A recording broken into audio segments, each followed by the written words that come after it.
Meilah 2a.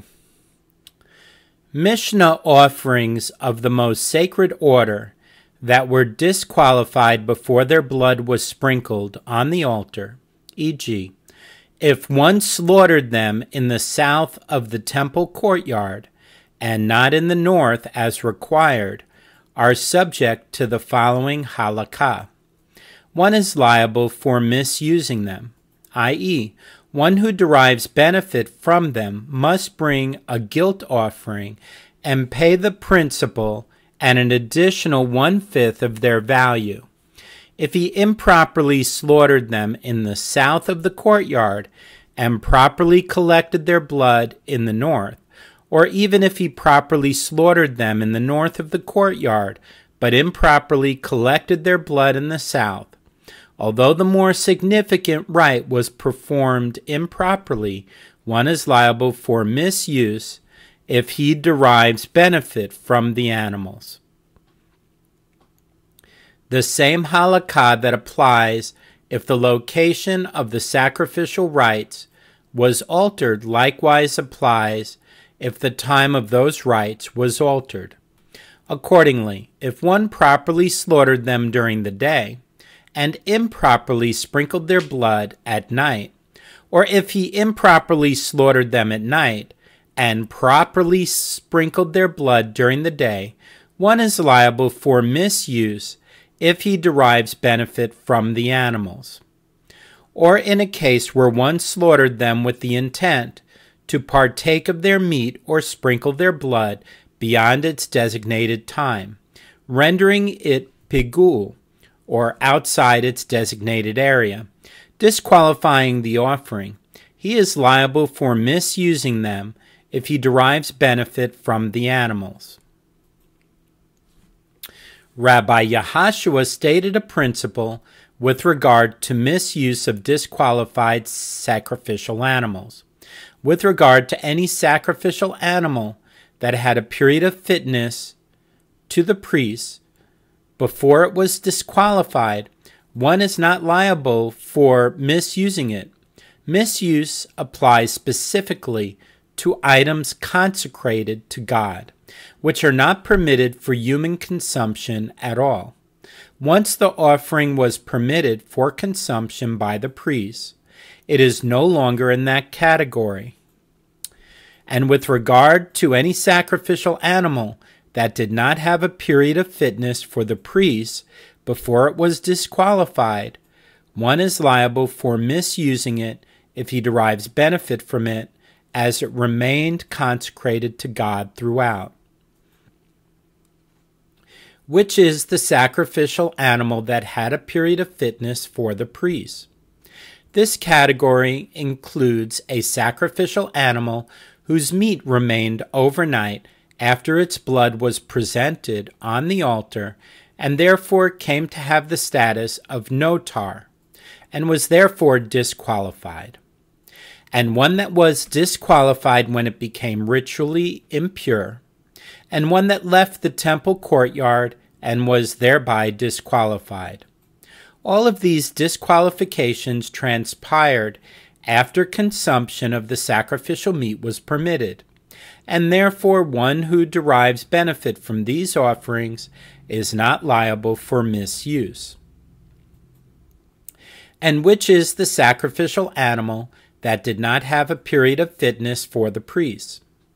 It is a sacrificial animal that was slaughtered with the intent to partake of it or sprinkle its blood beyond its designated time, or outside its designated area, or one that those unfit for temple service collected and sprinkled its blood. All of these disqualifications took effect before consumption of the sacrificial meat was permitted. The offerings therefore remain consecrated to God, and one is liable for misuse if he derives benefit from them. Gemara. The Mishnah teaches, with regard to offerings of the most sacred order that were disqualified before their blood was sprinkled on the altar, e.g., if one slaughtered them in the south of the temple courtyard, one who derives benefit from them is liable for misusing them. The Gemara asks, isn't it obvious? Just because their slaughter was performed in the south, should we revoke their status as subject to the halakot of misuse?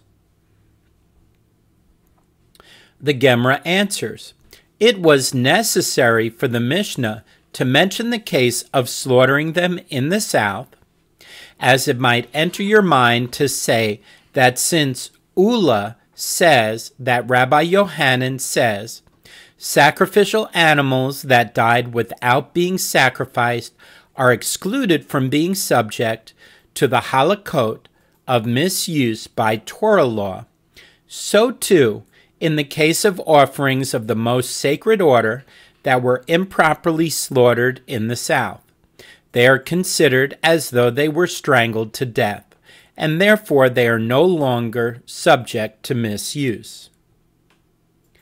Consequently, the Mishnah teaches us that although they were slaughtered improperly, they are not considered to have the status of sacrificial animals that died, as those are not fit at all.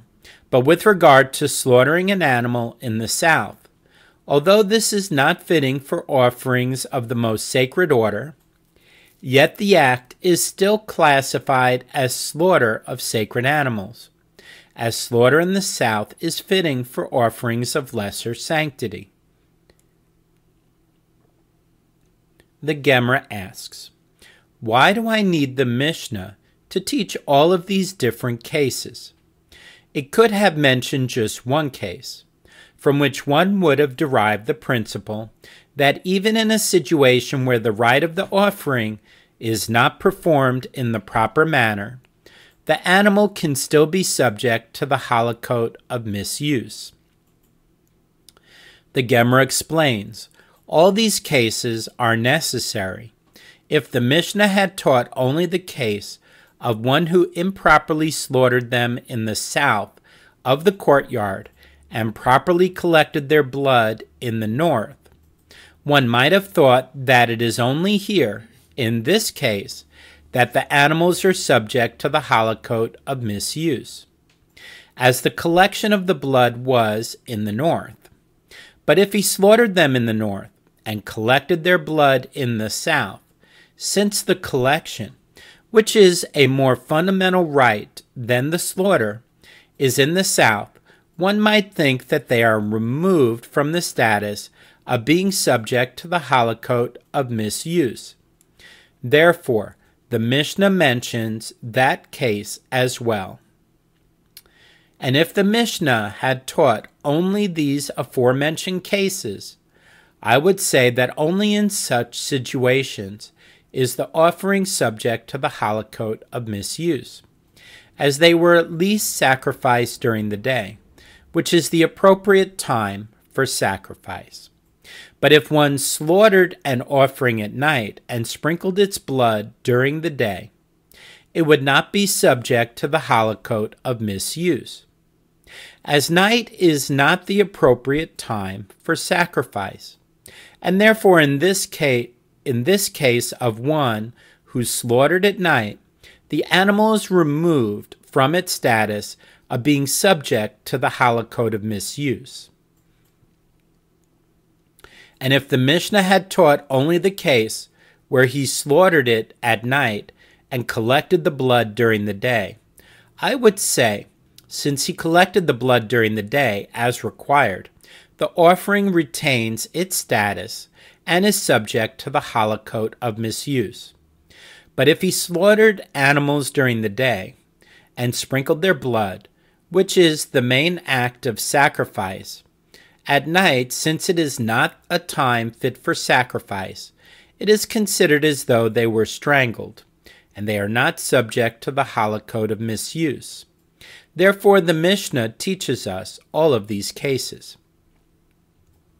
The Mishnah teaches, if one slaughtered sacrificial animals with the intent to partake of their meat, or sprinkle their blood beyond its designated time, rendering them pigul, or outside its designated area, disqualifying them, he is liable for misusing them if he derives benefit from them.